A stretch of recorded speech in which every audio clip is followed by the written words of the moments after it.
the deepest bowels of your imagination. Actually, he's from Canada there, bud. From the famed Hotter Show Studios, this is The Hotter Show. What is up, everybody? We're Rolling Audio here today on episode 93 of The Hotter Show. I hope you're doing fantastic. Thank you so much for tuning in, hitting that play button on part 2 of my conversation with Jacob Grondy from the 012 Pro Wrestling Podcast. Had an absolute blast doing this conversation, guys, as you guys heard in part 1. This one here today is all about podcasting. We talk about how he got started on his podcast that he's done in the past, and it's just a really great conversation. You know, Jacob's the kind of guy who you can sit and kind of shoot the breeze with for a while, and he's just a very engaging guy. He's a very good podcaster. I'm a big fan of his work. Of course, I started listening to him when he was doing the Faster Than the World podcast, but he also did the Peter and Jake Talk Wrestling podcast. He talks about that. He talks about kind of what made him want to get into it. He talks a little bit about his rig, talks about some tips and pointers for podcasters as well. So it's a great episode all around for anybody who enjoys podcasting, or if you want to just listen to two podcasters kind of shoot the breeze about the quote-unquote industry brother. I think it's a great listen. It's funny, sitting down to do this podcast here.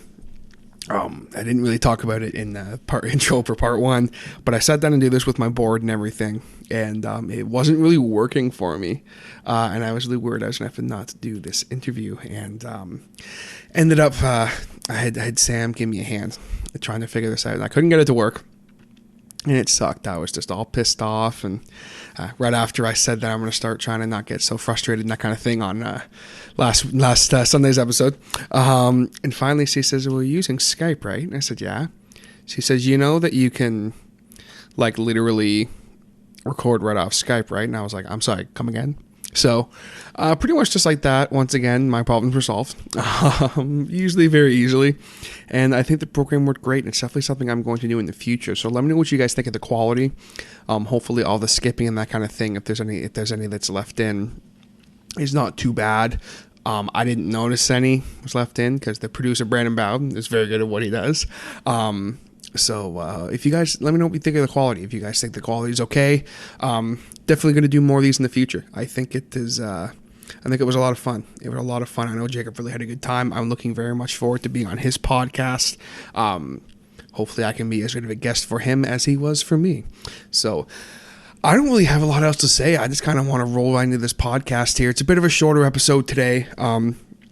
We had to cut it short as Jacob had some stuff to do, but definitely we'll have him on again to shoot the breeze more, maybe about some podcasting and that kind of thing. But without further ado, I want to roll right into this podcast here, part 2 of my conversation with Jacob Grondy from the 012 Pro Wrestling Podcast. Let's get into it.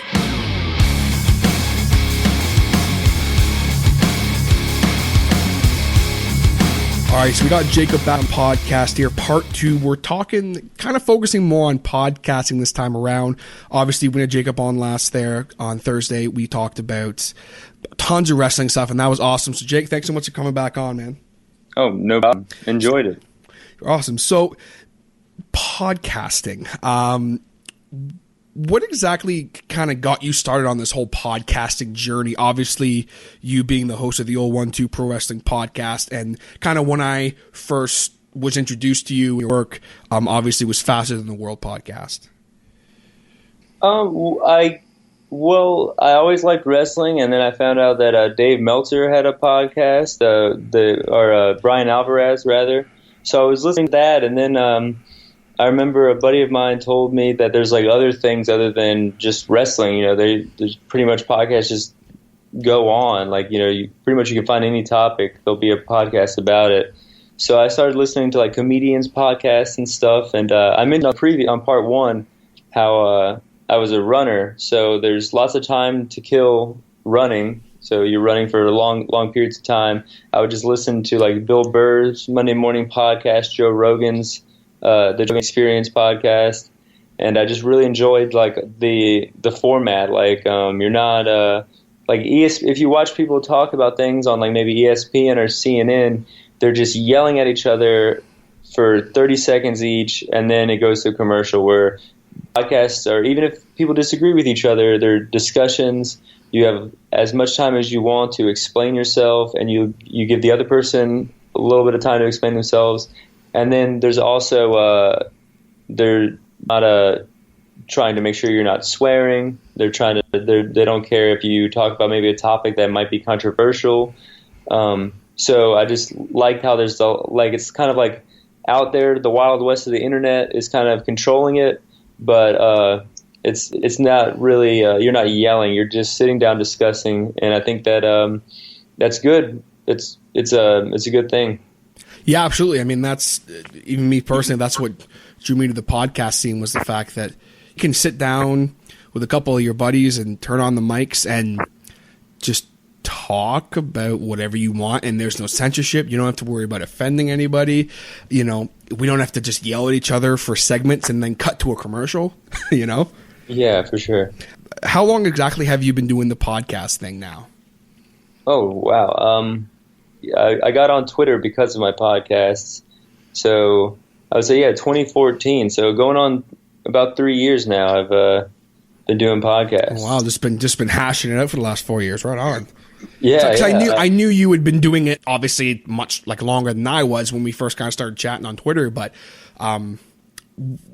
did you have another podcast that you started kind of before Faster Than the World or anything, or have you always kind of just done the podcasts that I'm familiar with? Well, I did Peter and Jake Talking Wrestling. Okay.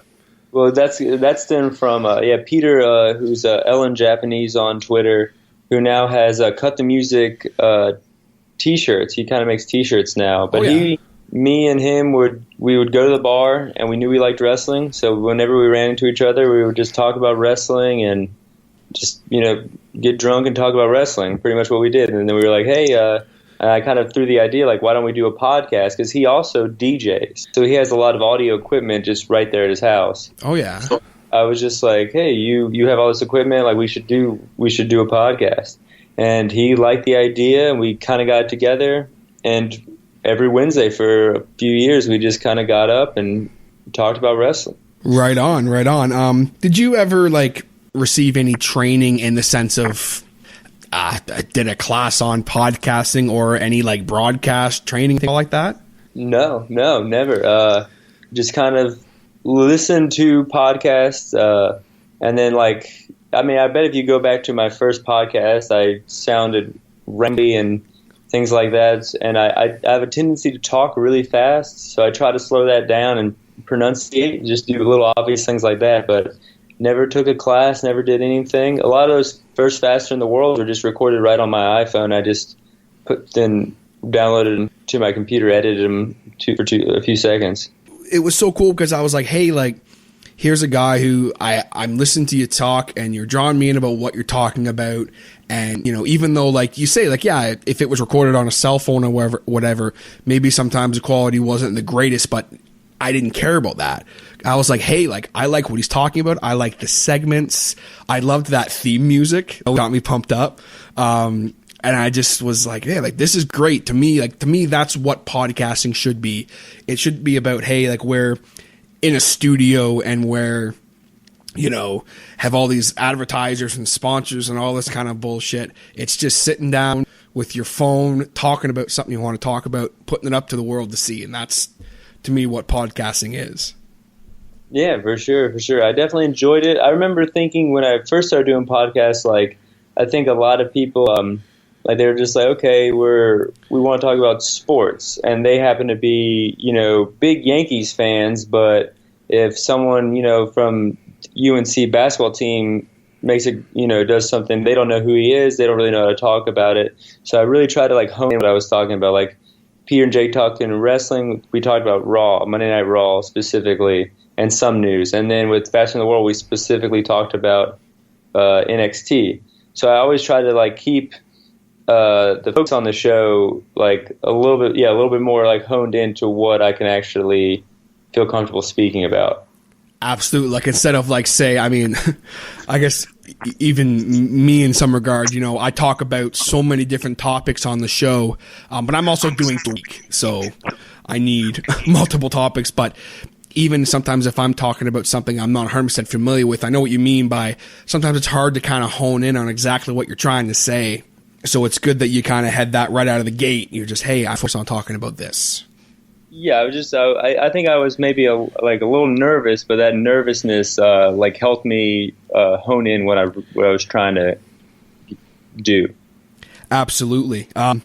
Did you? So you never had like the drive or desire to like be on the radio or be a TV host or anything? Like I would never turn on the TV and see, today on the couch with Jacob Grondy, we have Matt Damon.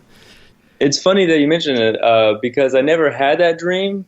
But until I started doing the podcast, and now I'm like, oh, well, this would be a good excuse. Like, I talked to Del Wilkes, the Patriot, I definitely watched him growing up. Absolutely. That was an awesome interview. Yeah, so I bet if, and I've seen him at a bunch of conventions and things, and I bet if I walked up to him at a convention and said, hey, let me sit here and ask you all these questions about your career for 45 minutes, he'd be like, fuck off, Mark. Yeah, but, fuck off, Mark. but now that I have a podcast, I can say, hey, could I interview you for my podcast? And it just sounds, even though it's the exact same thing, and I'm as a fan of him, I'm getting the same work, the same something out of it. It's a little different now. So it's just an excuse for me to just talk to people that I would, in other circumstances, have no access to. Yeah, absolutely. And it's funny you mentioned that, because that's kind of in a way, not trying to spout me or anything, but like that's kind of the way the reason I started the podcast as well. I had a bunch of guys in local bands and that from my old job. I used to work in a music store and that. I would talk to them about music and their bands and this kind of thing. And I was like, man, I want an excuse to keep doing that without kind of being like, there's TJ, he's coming to hang out at the show again. Fuck. All right. It's like I almost wanted an excuse to talk to these guys about this more and keep talking about it. So I was like, hey, I'm going to do a podcast. What the hell? But it's funny talking about, is an intimidating thing. Like say, I mean, you talked to Del, obviously. Was there a bit of intimidation there? The fact that like, holy shit, this is a legit guy that I'm talking to, this is Del Wilkes. Like this is a legit guy. Oh yeah, it definitely. I do get a little nervous sometimes when I'm like doing it, but like I honestly have to say that like they do a great job of like just showing me that they're not these, even they just play a superhero on TV kind of a thing. They kind of, when I like before the interview, they'll ask me how my day is and everything like that, and that kind of calms me down into where I can at least get the question out, even if my nerves are going. Kicking in inside, I can at least calm myself down enough to pronunciate the question and ask the question fully. Yeah, absolutely. If you get a guy who's like a professional and is a nice guy, then you're okay. That's something that always would freak me out. So I found it interesting when you started doing the old 1-2. Did you start out with that wanting to be a more of like an interview style wrestling podcast? Oh yeah, exactly. The whole goal with the 012 was I wanted to learn a bit more about wrestling. I knew that I could ask the right questions, but I just needed to talk to the right people. And like I told you on part one, like my dad was a wrestler, so he knew some people. And then Bruce Mitchell is a friend of my dad's and a friend of mine. So I knew like I kind of had a little bit of a connection to where I could at least get a few episodes under my belt, to where I could say, hey, I've had Bruce Mitchell on, could I get you on? And then that's how I got like Sin Bodhi, who was the WWE. Mm-hmm. So then it kind of builds on itself, and then your episodes kind of can be used as like legitimacy. You can then go up to Del Wilkes and say, hey, I've had Ricky Reyes, who wrestled in New Japan. He's like, oh, Ricky wrestled in New Japan, so yeah, I can do your podcast. Yeah, it's not like you're just like you said earlier, some Mark walking up to him, hey, I have a podcast, like, be on my podcast. It's like, how many times a day he probably gets asked something like that? For sure, yeah. So that kind of helps, just kind of building a repertoire, and kind of helps. Also, with Seymour Snott and Bruce Mitchell, when I interviewed those guys, we were eating, and I really would like to do a little more with that, because like, anyone can relate to like enjoying food. So asking them what they're eating, what they like, and doing things like that, just having, normal conversations, like helps the nerves. And also I think gives the listeners some insight, like, oh, I didn't know he likes, eggs over easy, you know, just little. I think fans of things like just any kind of knowledge they can grab as minimal as it could be. Yeah, absolutely. I think that's a really interesting thing you bring up. Well, just talking to these guys who, some people like myself who would, you know, if I saw someone like Del Wilkes, I'd be like, oh my God, like that's a superhero.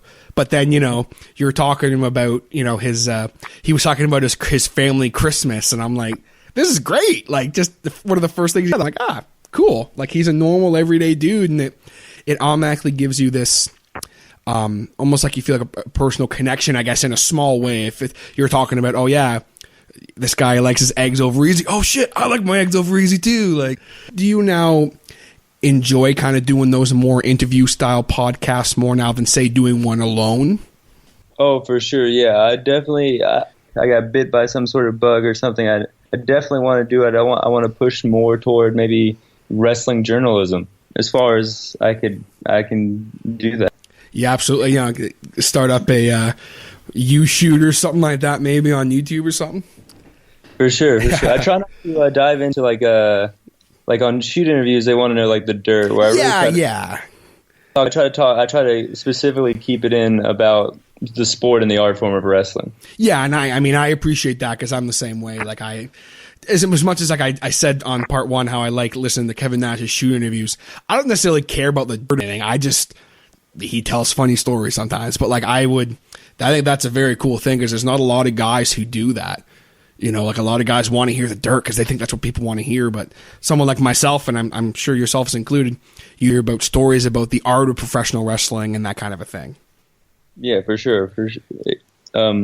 Exactly. Like maybe just like specific storylines or like moments where I know like is heavily regarded as a fan, just seeing what they thought. Like Del Wilkes, I asked him what he thought about being a part of Monday Night Raw in 1997, like the hottest period ever in Raw, and he said it was nothing to him because he was already getting that in Japan. I was completely shocked by that answer. Yeah, I thought, oh, really? Yeah, it was amazing how much he really enjoyed his time in Japan. I've heard stories about how wrestlers will talk on that, but I've never actually had a conversation and like felt someone's emotional connection to Japan. It's kind of ironic because his character was the Patriot. He was completely an American character. Exactly, but then he loved his time in Japan so much. Yeah, so it's interesting. Sometimes guys also, I guess I'm sure you'll learn as you continue to do the old one too. Is there any kind of not to like ruin the hype or anything, but is there any kind of cool names coming up that you can and want to talk about that you're gonna have on the show?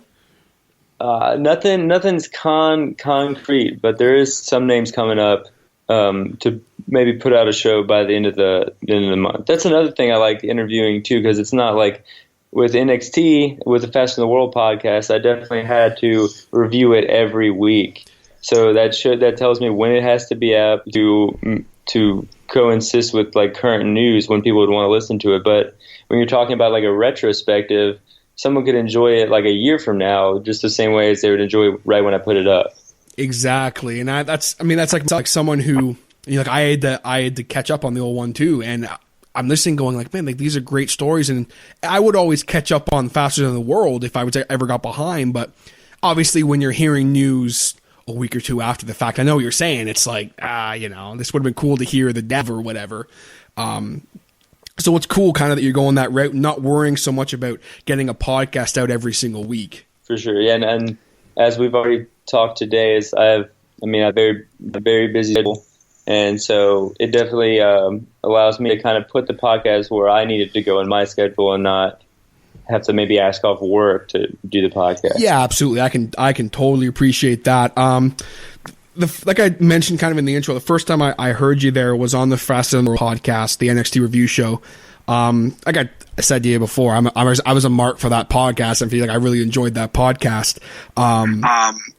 Did kind of just real quick, how did that podcast kind of come about? Oh, well, me and Peter, we reviewed Raw every week, and we had a friend of the show, Alexa, we all live in like the same neighborhood more or less in Greensboro, North Carolina, and she was a really big fan of Total Divas. So at the time, she wanted to do a Total Divas podcast, and that was fine with me because I didn't have to watch it if she was doing it. So she would do that, and then Peter was like, well, I'm going to do a SmackDown. So Peter did a SmackDown, so it was kind of like, Jake, what are you going to do? And then I'm going to do an NXT show. But I was really like, if I'm going to do it, I'm going to try to like hone in like what NXT is. And NXT was 1 hour instead of 3 and 2 like SmackDown and Raw. And it was like young, up-and-coming guys that I felt like worked like a faster style. So I thought at the time we were trying to keep it to 15 to 20 minutes. It kind of jumped to 30 before too long, but like if we kept it quick and we called it like Faster Than the World because it was going to be like the fastest podcast we had, and then even the theme song is Faster Than the World by H2O, which is I mean, they're friends with CM Punk. They definitely like wrestling, and that was a band that I definitely liked growing up, so it was just kind of a no-brainer. Kind of all fell into place. Right on. I always wondered kind of why you named it. That was such a cool name. And I was going to ask you that. So it's cool that kind of answered my question there. Not asking for like a negative reason or anything. Was it kind of a difficult decision to kind of retire that podcast and move on to the old one too? Yeah. Well, Fritz decided he didn't want to do it anymore for personal reasons. So I kind of wanted to keep it going to get it to 100 episodes. And then I was going to stop after 100. But then, like, after doing it by myself and just sitting, I mean, it was fun, but I was honestly just sitting in a room while my roommate and my girlfriend stared at me while talking about something they didn't know. It felt wrong. And kind of like how I mentioned on part one, where there's some guys who wrestle a little too long. I kind of felt like this is me taking this podcast concept a little too long. Yeah, I mean, I know exactly what you mean. As someone who, most of the podcasts I do are solo, so I mean, I can totally understand what you mean. Sometimes when you're sitting there and you're like, you know, like your girlfriend's staring at you, it's like, what are you doing? Like, what are you talking about? It's just, it can be an awkward thing sometimes doing it on your own. But considering like we're both wrestling fans and we're both podcasters, were you ever drawn to like the kind of the interviewers and the commentators due to that fact when you were during your time watching wrestling? I definitely, looking back, I definitely enjoyed them. I think like guys, especially like Jim Ross, can definitely make moments more special. And like Tony Schiavone back in the day telling Hulk Hogan he can go to hell when he joined the NWO. Little things like that. I enjoyed that, but now I can definitely like hear like Corey Graves and like even Byron Saxton's like the way they put things like definitely help tell the story. And I think now that I'm trying to connect stories by just the way I'm asking questions and things, I can definitely see what they're doing more. Absolutely. I mean, I think Corey Graves is he's got to be one of my favorite commentators. I love him. Oh yeah, he's awesome. Great. I love, just real quick, one of the funniest things I think I ever heard him say was he was during an American Alpha match on NXT, and he says, just Chuck Gable's the only man who could walk into McDonald's, order a Whopper, and get it. And I was like, what? Who thinks of that? But it was just great. All right, guys, let's say hypothetically here for a second that you have a business, you're in a band, you're a podcaster like me, you have a YouTube show, and you need some awesome new merch, business cards, logos, even maybe some t-shirts done up. Well, you need to look no further than my man, Mr. Jason Reese, over at Jaybird Digital Arts. Starting right now on this podcast today, Jason is offering a special 10% off discount just for listeners of The Harder Show when you mention The Harder Show upon contacting him. But what exactly does he do? Well, Jason does t-shirts, posters, album design, tickets, photo manipulation. You guys still with me? Advertising, business stationery, mailers, brochures, fine art, and anything else you can imagine, Jaybird Digital Arts can create it. Jason has done all of the t-shirts, logos, banners, and all social media stuff for both The Harder Show and for Harder Guitar Services, so I can promise that you will love and be inspired by what Jason comes up with. You can contact him on the web at www.jaybird, that's Jaybird, digitalarts.com, or you can search for him on Facebook and Instagram under the Jaybird Digital Arts handle. Search hashtag Jaybird Digital Arts for a look at all of his awesome and unique work. Run me through your podcasting setup and that kind of thing. So I'm always curious about that kind of thing. What guys are using in that?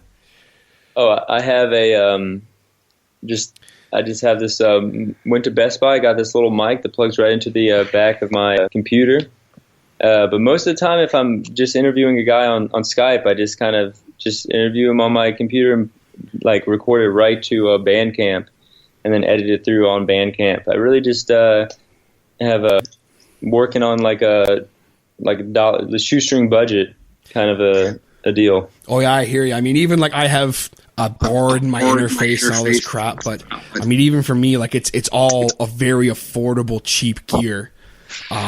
So I mean, I appreciate that setup for sure. That's what I should have done when I started out. Well, at the time I was really I didn't have any money to do it at all, and now this is just kind of how I do it. I guess now that we're talking about it, I kind of put a little bit more money into it and make it sound a little more crisp. Well, so you gave me an idea there. Yeah, well, at the same time, it's, you know, the way that you do your podcast and that, I don't think you necessarily, you're drawing people in enough with the way you talk and the question asking. Where I think you can definitely get away with it. You know, like it's not like your quality is bad by any stretch of the imagination. You know, someone like myself who I feel I need that as clean of a sound as I can get, because if not, I'm like, oh, like no one's gonna need. It's just me personally. I've kind of always been that way. But it's, you know, if I could go back, I'd probably just start doing it that way because that sounds a lot easier than my setup. Even doing this chat with you, you know, I have my interface set up and my mic sitting here ready to go. Like just something as simple as this. I'm like, no, I gotta have my mic, I gotta have my interface and all this stuff. And you know Shane Moss, the comedian who I had on the show. Yeah. I thought I guess I like misunderstood him because I asked him if he liked wrestling and he said a little bit. And I guess my little bit is like different than everyone's little bit. So I thought he liked wrestling a little more. So he was over at my apartment and he does a lot of podcasts. Like I know he's done like the Joe Rogan Experience and things like that. I know he's done quite a few like more professional style podcasts. And I definitely think that affected the interview because I think he was more or less like just staring at my computer the whole time, like figuring out like how many people are going to hear this, like what did I get myself into, kind of a thing. So I definitely think where gear doesn't necessarily help with initially, I do think when you do get rolling, it's best to look as professional as possible. Yeah, I can definitely understand where you're from with that. I mean, that was the main reason why I wanted to have the gear and stuff. And I've got my buddy who, you know, he works with radio stations doing production, and I kind of have him help me out with that a little bit. But I can definitely appreciate the rig you're running and the way you do things, because it's the whole process just a lot easier, I would imagine. But you, like you said, you've been doing this podcasting now for a couple years. Do you have any tips for people who are kind of wanting to get into the industry, brother? Well, like I mentioned before, I think it's good to if you love baseball, just pick baseball. If you love baseball, there's probably dozens of baseball podcasts, and you got to remember that it's going out to the whole world. So maybe talk about just your favorite team, or talk about maybe different plays that you enjoyed watching in baseball. Like just find a specifics, even like in a niche. I think that's what helps podcasts, I would say, the best, because especially I feel like it's oversaturated. So if you can do something to maybe brand yourself to be unique, and then go for a niche within a niche. Exactly. I know what you're saying. I mean, if like as someone who does a podcast, I talk about so much different shit. You know, sometimes it's easy to get kind of lost in the shuffle where, you know, one week I'm talking wrestling, and then the next week I'm talking music, and then the next week I'm talking about the top 10 unsolved mysteries or something. It's like, what the hell is going on around here?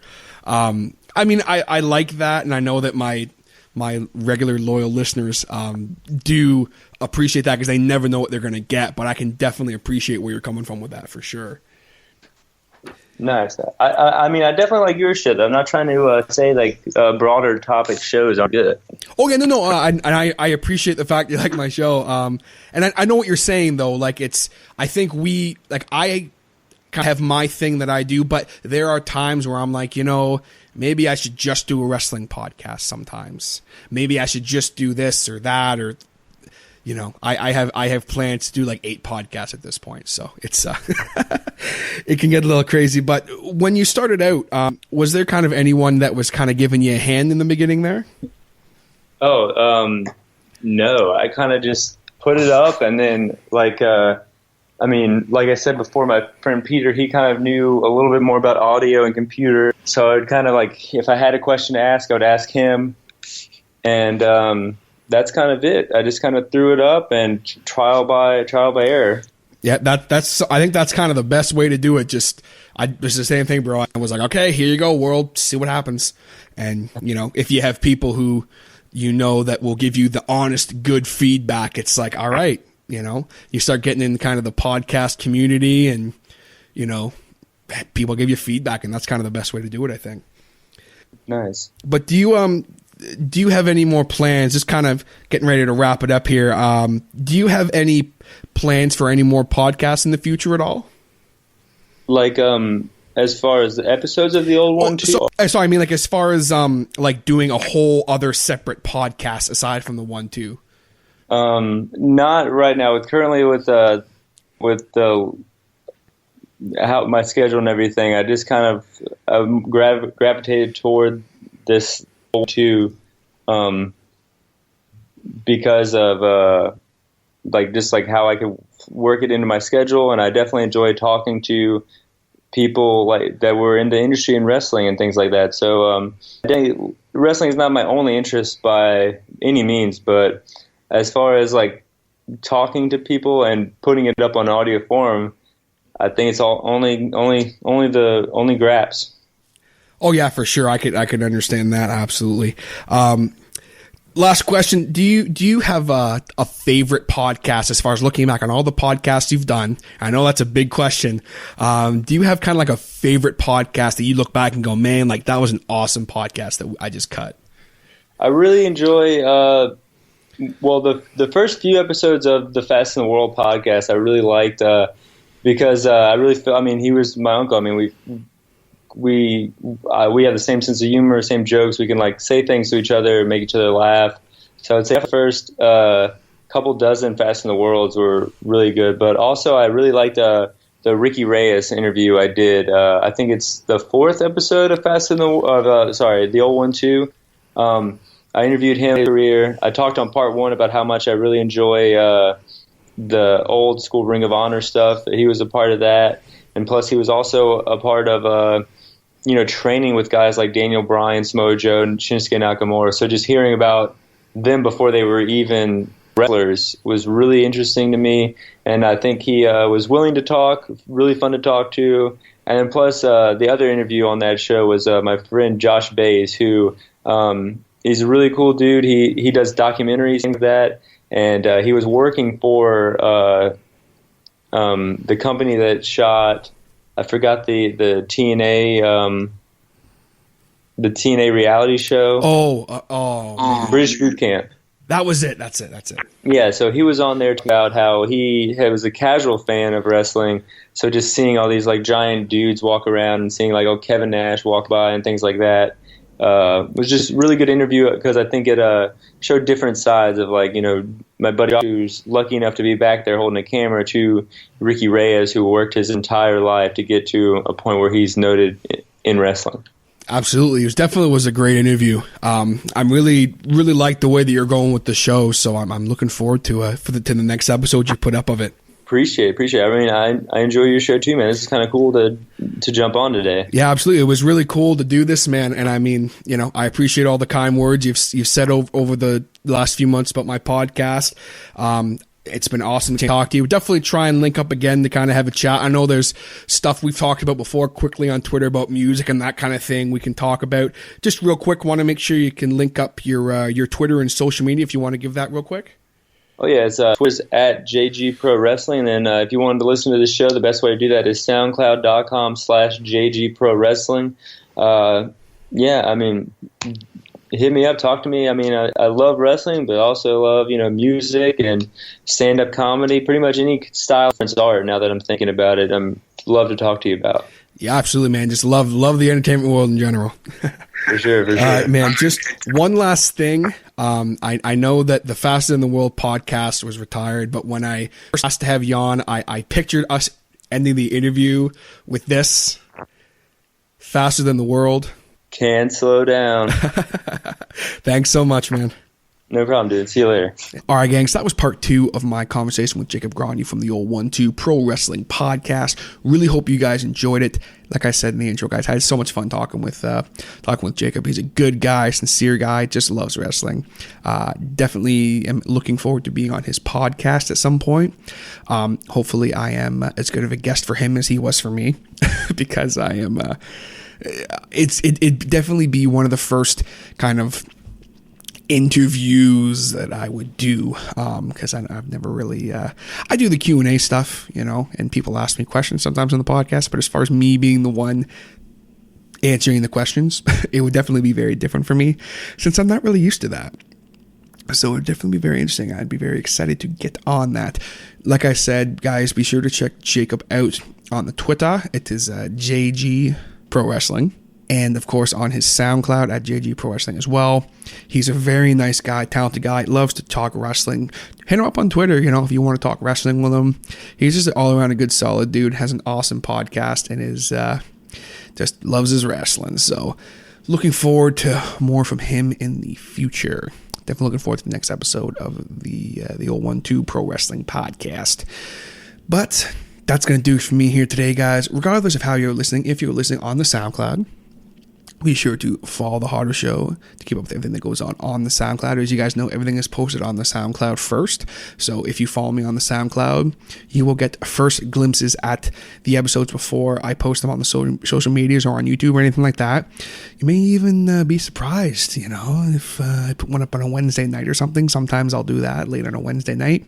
You'll get first look at it. So who doesn't like that? Be sure to leave a like as well on them and comment if you have anything you want to say. If you're listening on the YouTube, be sure to subscribe to The Harder Show. Leave a like and dislike on the videos, depending on what you thought of it. And, of course, comment your life away. And last but absolutely not least, if you are listening on the iTunes, be sure to subscribe so that every single time a new episode is uploaded, it is downloaded to the device of your choosing. It is so easy. You don't even have to think about it. You'll be sitting there, I'm just hanging out, having some breakfast, having your coffee, having my coffee. And then I'm going to go on my iTunes feed. Look at that, new Harder Show. I got something to do while I'm getting ready for work.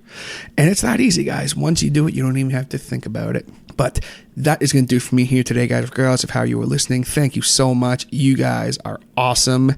And I will catch you guys next time on The Harder Show. Take it easy.